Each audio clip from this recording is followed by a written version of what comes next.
Hello and नमस्कार दोस्तों, मेरा नाम है ब्लैक हैट। आप देख रहे हैं ब्लैक हैट 1.0 को। आज की वीडियो के अंदर हम लोग बात करने वाले हैं how to become a hacker in 2025। 2024 में हमने हैकर कैसे बनना है इसके बारे में ऑलरेडी वीडियो बना चुके हैं। अगर आपने वो वीडियो नहीं देखी क्या कर रहे हैं यार तू? मतलब मजाक है क्या? सॉरी सॉरी तो आई बटन पर जाकर आप जिसे देख सकते हैं। लेकिन 2024 के अंदर ही बहुत सारे ऐसे चेंजेस हुए हैं जिसके मदद से हम लोग पूरा इजीली नहीं कह सकते, लेकिन थोड़ी सी इजी हो चुकी है हमारे लिए हैकिंग।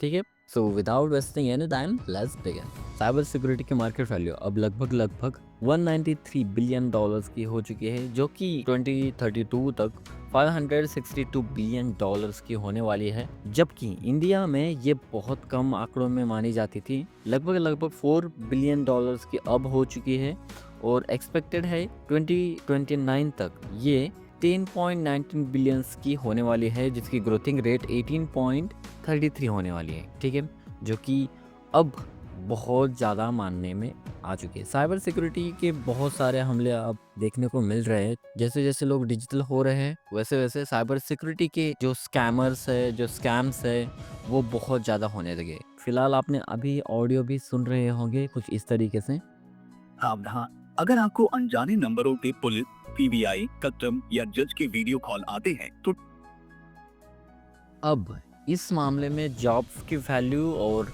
साइबर सिक्योरिटी की जो वैल्यू है वो बढ़ने वाली है, जिसकी मदद से आप साइबर सिक्योरिटी के फील्ड में अगर आप हैं तो आपको बहुत ज़्यादा फ़ायदा होने वाला है। अगर आप साइबर सिक्योरिटी के करियर बनाना चाहते हो तो आपके लिए ये प्लस पॉइंट है, यहाँ से आप स्टार्ट कर सकते हैं। 2024 में हमने एक वीडियो बनाया था how to become a hacker. उसमें हमने बहुत सारे टॉपिक को कवर किया था, जैसे हैकर बनने के लिए कौन से लैंग्वेज चाहिए, क्या क्या चाहिए, क्या रिक्वायरमेंट एजुकेशन आपको चाहिए, ये हमने उसमें बताया था। अगर आपने वो वीडियो नहीं देखी तो आई बटन पर जाकर आप उसे देख सकते हैं। ठीक है, बहुत बेसिक के लिए मैंने उसमें बताने की कोशिश की है। ठीक है, फिर भी मैं आपको थोड़ी सी नॉलेज में समझा देता हूँ, क्योंकि अगर आपने वो वीडियो देखा है तो आपको ये वीडियो देखने में बोरिंग ना हो जाए, इससे मैं बहुत फास्ट में कवर करूँगा। ठीक है, इसमें जो 2025 में हमें क्या क्या सीखना है ये मैं बताने वाला हूँ।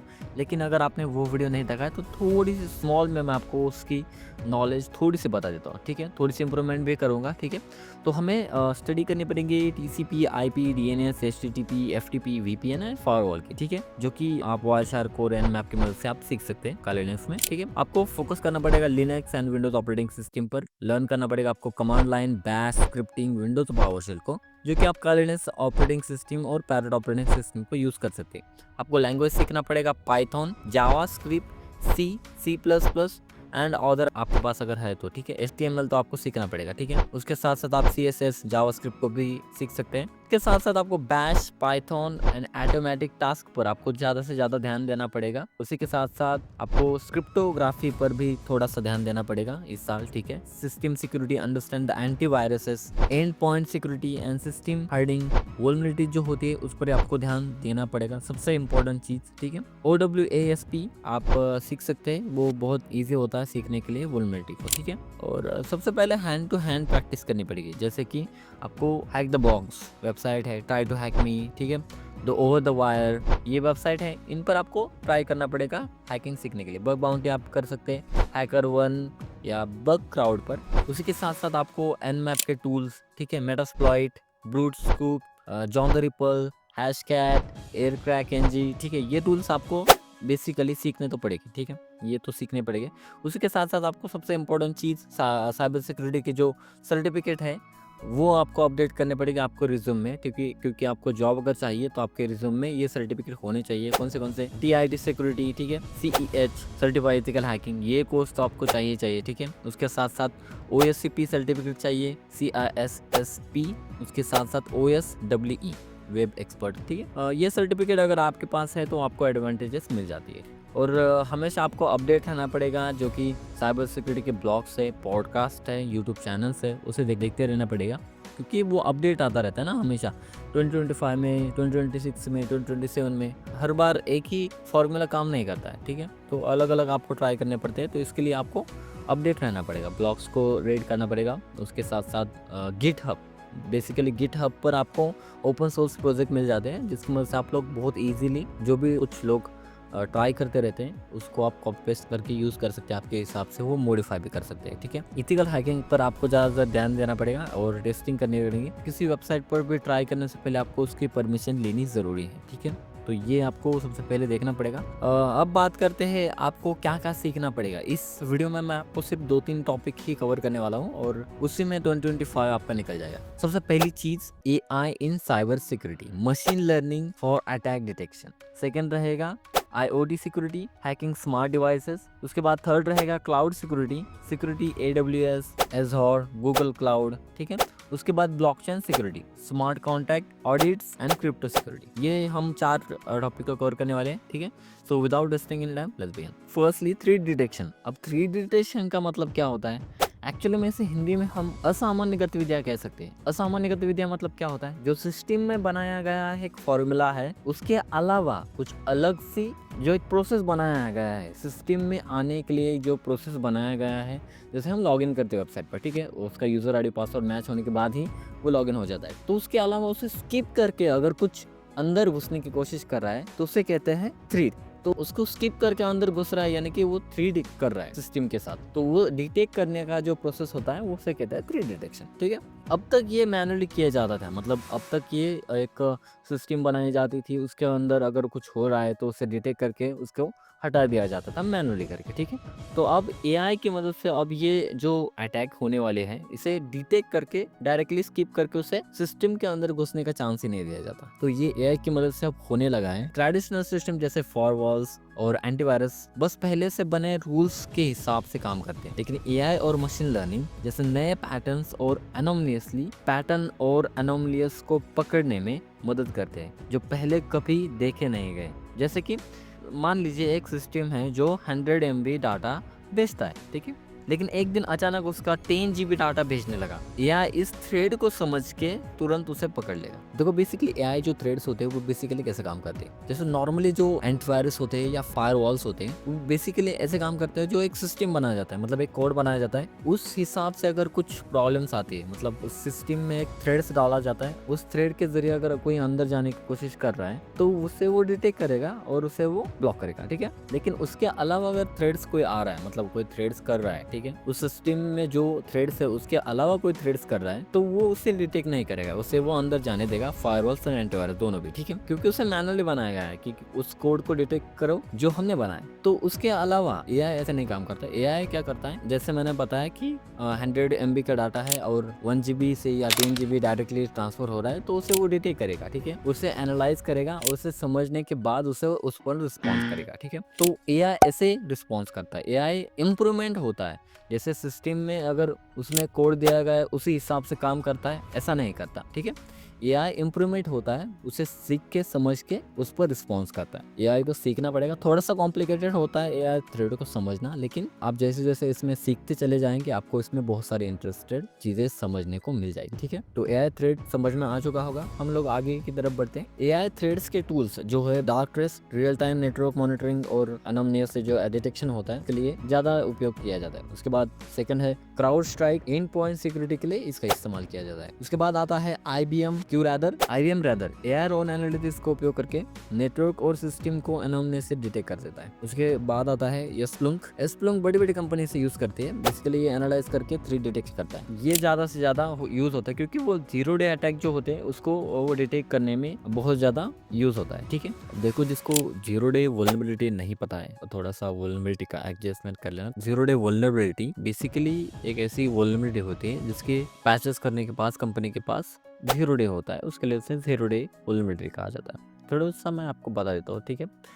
इस पर हम लोग डिटेल्स में कभी और बात करेंगे, लेकिन थोड़ी सी मैं आपको इन्फॉर्मेशन बता देता हूँ 0 डे एक्चुअल में क्या होता है। 0 डे मतलब होता है कि कुछ ऐसी वल्नरेबिलिटी डिवाइस में जिसके पैच करने के लिए डेवलपर के पास 0 डे होता है, इसलिए उसे 0 डे वल्नरेबिलिटी कहा जाता है। मतलब एक ऐसी वल्नरेबिलिटी आपके डिवाइस में है जिसको हैकर ने ढूंढा है और हैकर को पता है, जो कि डेवलपर को नहीं पता है। जब वो डेवलपर को पता होगा तब उसको पैचेस ढूंढा जाएगा कि एक्चुअल में इसे पैच कैसे किया जाए, और तब उस पर अपडेट आएंगे और तब आपके डिवाइस को सेव किया जाएगा। तब तक का जो टाइम होता है उसमें आपका डिवाइस हैक हो सकता है, ठीक है, उसकी कोई गारंटी नहीं। जैसे आप कोरोना का समझ लीजिए, ठीक है, कोरोना आया था तब उसका आपके पास एंटीडोट नहीं था, उस पर बहुत टाइम ढूंढा 1-2 साल गए और उसके बाद उसका एंटीडोट निकल के आया और उसका कोरोना खत्म हो गया, ठीक है। तो इस तरीके से वो होता है, ठीक है, कि आपके पास वल्नरेबिलिटी है, ठीक है, लेकिन उसका एंटीडोट नहीं है, ठीक है। तो एंटीडोट ढूंढना पड़ता है डेवलपर को और उसके बाद उसे पैच किया जाता है, ठीक है। तो ये होती है ज़ीरो डे वल्नरेबिलिटी, ठीक है। नेक्स्ट हम बात करते हैं IoT security, smart hacking device के ऊपर। सो बेसिकली IoT सिक्योरिटी मतलब होता है कि कुछ ऐसे डिवाइस जो इंटरनेट से जुड़े हुए होते हैं और एक दूसरे से कम्युनिकेशन करते हैं, जैसे कि स्मार्ट टीवी, कैमरा, स्पीकर, यहाँ तक कि स्मार्ट रेफ्रिजरेटर भी होता है, ठीक है। बेसिकली ये जो डिवाइस होते हैं इसे हैक होने में बहुत ज़्यादा टाइम नहीं लगता। तो इसका जो फॉर्मूला होता है वो इस डिपेंड पर होता है कि बहुत कम तौर पासवर्ड होते हैं उसके, आउटडेटेड फ्रेमवर्क होते हैं, इनसिक्योर नेटवर्क होते हैं। इनसिक्योर नेटवर्क मतलब बहुत ईजिली उसे कैच किया जा सकता है। तो बेसिकली इसे हैक करने का सबसे आसान तरीका होता है सिक्योरिटी। यहाँ कि इसके जो CCTV कैमरा है इसको हैक किया जा सकता है। नज़दीक कुछ भी चीज़ें हैं जिसके ज़रिए आप पर नज़र रखी जा सकती है। इसलिए बहुत बार आपको कहा जाता है कि आप जो डिफ़िकल्ट पासवर्ड है उसको चेंज करके अपना खुद का स्ट्रॉन्ग पासवर्ड बनाएं, जो कि 8 डिजिट का होगा। तो ऐसा नहीं है कि 8 डिजिट का पासवर्ड बहुत स्ट्रॉन्ग होता है, तो आप अपने हिसाब से एक स्ट्रॉन्ग पासवर्ड जनरेट कीजिए, ठीक है, ये होता है। सो बेसिकली इसे सीखना भी बहुत ज़रूरी है फ़िलहाल के लिए। अब इससे ज़रिए बहुत सारी चीज़ों को हैक किया जा सकता है। फिलहाल एक 2020 में सीन आया था कि अमेरिका के एक स्मार्ट हैकर ने एक CCTV कैमरा हैक करके एक फैमिली के पूरी तरीके से नजर रखी थी। तो मोटा मोटा मैं आपको बता दूं, IoT यानी कि internet of thing basically devices पर काम करता है, ठीक है, पर उसमें वो सिक्योरिटी ढूंढता है। तो बेसिकली आपको प्रैक्टिस करनी पड़ती है डिवाइसेस पर, लेकिन सिक्योरिटी में काम होना है तो आपको CEH यानी कि साइबर एथिकल हैकर की सर्टिफिकेट होनी चाहिए। और जो भी मैंने सर्टिफिकेट बताया जो 2024 वाली वीडियो में थी, CISSP, ठीक है, ये सर्टिफिकेट होने चाहिए, ये ज़रूरी है। सो बेसिकली इसकी जो सैलरी होती है, इसके जॉब्स होते हैं, बेसिकली 3 टाइप जॉब्स होते हैं और वो होते हैं IoT security engineer, cyber security expert and network security expert, ठीक है। और मोटा मोटा बेसिक स्टार्टिंग होती है उनकी 5 लाख से 7 लाख के बीच में, ठीक है। और मिड लेवल पर वो 10 के 15 के बीच में होता है, ठीक है। सीनियर पर वो 20 के आसपास चला जाता है, 20 के ऊपर, ठीक है। सो बेसिकली ये जो जॉब्स होते हैं वो भी बहुत ज़्यादा डिमांड में है, क्योंकि बहुत सारे स्मार्ट डिवाइसेस अब बन रहे हैं, ठीक है। तो स्मार्ट डिवाइस आएंगे तो स्मार्ट सिक्योरिटी भी आने पड़ेगी, ठीक है। तो इसके लिए भी आपको अगर 2025 में अगर आप प्रिपरेशन करते हैं तो ये भी आपके लिए बेस्ट रहेगा। नेक्स्ट हम बात करते हैं क्लाउड सिक्योरिटी की। तो बेसिकली क्लाउड सिक्योरिटी क्या है? देखो, जब हम 2000 के साल में थे, 2010 2012 तक मेरे हिसाब से पेन ड्राइव में डाटा स्टोर करता था। जो भी डॉक्यूमेंट्स थे पेन ड्राइव में ले जाते थे, कहीं पर उसे यूज़ करते थे, ठीक है, कहीं पर उसे यूज़ करते थे। लेकिन अब ऐसा नहीं है। अब हम लोग क्या करते हैं, कोई भी डाटा हम क्लाउड में स्टोर करते हैं। अब क्लाउड क्या होता है, जैसे कि आप गूगल ड्राइव यूज़ करते हैं तो एक क्लाउड हो गया, अमेजॉन AWS यूज़ करते हैं तो एक क्लाउड हो गया, आप मेगा यूज़ करते हैं तो वो एक क्लाउड हो गया। तो क्लाउड मतलब इंटरनेट का एक ऐसा स्टोरेज जिससे आप कहीं भी एक्सेस कर सकते हैं। वो बहुत ईजी होता है, किसी भी डिवाइस में आप एक्सेस कर सकते हैं, ठीक है। बस आपको लॉगिन करना है और आपका स्टोर आपको दिख जाएगा, उससे आप यूज़ कर सकते हैं, ठीक है। तो उसमें आप लोग कोई भी इंपॉर्टेंट डेटा रख सकते हैं, ठीक है, कुछ भी डॉक्यूमेंट्स रख सकते हैं। तो वो बेसिकली क्या होता है कि इंटरनेट पर है तो उसको आप कोई भी हैकर उसे हैक कर सकता है, ठीक है। तो मतलब ऐसा नहीं है कि वो 100% सेफ ही है, ठीक है। कितनी भी चीज़ें आए या कितनी भी चीज़ें बदल दे, लेकिन सिक्योरिटी कभी भी कम नहीं होगी, ठीक है। क्योंकि जितने भी आप एप्लीकेशन निकालेंगे उसका वो लूप होल तो होगा ही, मतलब 100% सिक्योर कोई भी चीज़ इंटरनेट पर नहीं है, ठीक है। तो क्लाउड स्टोरेज भी ऐसा ही है, एक चीज़ है, ठीक है। उसका सिक्योरिटी करना बहुत इंपॉर्टेंट होता है, ठीक है। जैसे आप गूगल ड्राइव पर यूज़ करते हैं, आपका फ़ोटोज़ वो ले लेता है, आपका इंपॉर्टेंट कुछ डाटा होगा तो आप उस पर डाल देते, स्टोरेज होगा तो आप उस पर डाल देते, मतलब कुछ भी आपके पास इंपॉर्टेंट डॉक्यूमेंट्स है तो वो आप ईजीएस्ट वे में चूज़ करते हैं, ठीक है, जो कहीं पर भी जाकर आपको वो मिल जाता है, ठीक है। तो इसके लिए आप क्लाउड का इस्तेमाल करते हैं, लेकिन क्लाउड की सिक्योरिटी बहुत इंपॉर्टेंट होती है। बेसिकली क्लाउड को सिक्योर करने के लिए नेटवर्क सिक्योरिटी का इस्तेमाल किया जाता है, एप्लीकेशन सिक्योरिटी का इस्तेमाल किया जाता है, डाटा सिक्योरिटी का इस्तेमाल किया जाता है, ठीक है। उसी के साथ साथ data encryption, firewall, multi factor authentication and AI का इस्तेमाल किया जाता है, जिसकी वजह से आपका डेटा जो है वो सिक्योर हो जाता है, ठीक है। अब बात करते हैं क्लाउड सिक्योरिटी में इंडिया में एक्चुअली में कितनी सैलरी मिलती है। तो बेसिकली स्टार्टिंग एज में आप क्लाउड स्टार्ट कर रहे हैं एज स्टार्टिंग जॉब, तो आपको बेसिकली 8 से 15 के बीच में दिया जाता है, मिडिल एज में 10 या 20 के बीच में दिया जाता है, और थर्ड स्टेज में 25 से ऊपर दिया जाता है, 15 या 25 के ऊपर दिया जाता है। तो इसके लिए बेसिकली आपके पास कंप्यूटर डिग्री सर्टिफिकेट होना चाहिए, मतलब आपकी जो बैकग्राउंड है वो कंप्यूटर से होनी चाहिए। उसके साथ साथ आपके पास कुछ सर्टिफिकेट होने चाहिए, जैसे AWS का क्लाउड सिक्योरिटी सर्टिफिकेट होना चाहिए, एज्योर का या गूगल क्लाउड का क्लाउड सिक्योरिटी सर्टिफिकेट होना चाहिए। इसके साथ साथ आपके पास अगर कुछ CISP सर्टिफिकेट है या सर्टिफाइड एथिकल हैकर का सर्टिफिकेट है तो आपको बहुत अच्छे से ट्रीट किया जाता है। ठीक है, जब आप इंटरव्यू देते हैं तो आपको बहुत सारे अच्छे से ट्रीट किया जाता है। ये और भी बहुत सारी चीज़ें हैं जो हैकिंग के लिए इंपॉर्टेंट रहेंगी, लेकिन ये वीडियो ऑलरेडी बहुत बड़ी हो चुकी है और मैं नहीं चाहता कि मेरी ऑडियंस बोरिंग हो जाए। ठीक है, अगर आपने ये वीडियो यहाँ तक देखी है तो एक लाइक करके ज़रूर जाना। ठीक है, और अगर आप इस पर पार्ट 2 चाहते हैं तो मुझे कमेंट में पार्ट 2 ज़रूर लिख लेना। ठीक है, मिलते हैं अगली वीडियो में, तब तक के लिए गुड बाय दोस्तों। हैकिंग पर इस साल बहुत सारे वीडियो बनाऊंगा। ठीक है, तो मिलते हैं अगली वीडियो में, तब तक के लिए गुड बाय दोस्तों।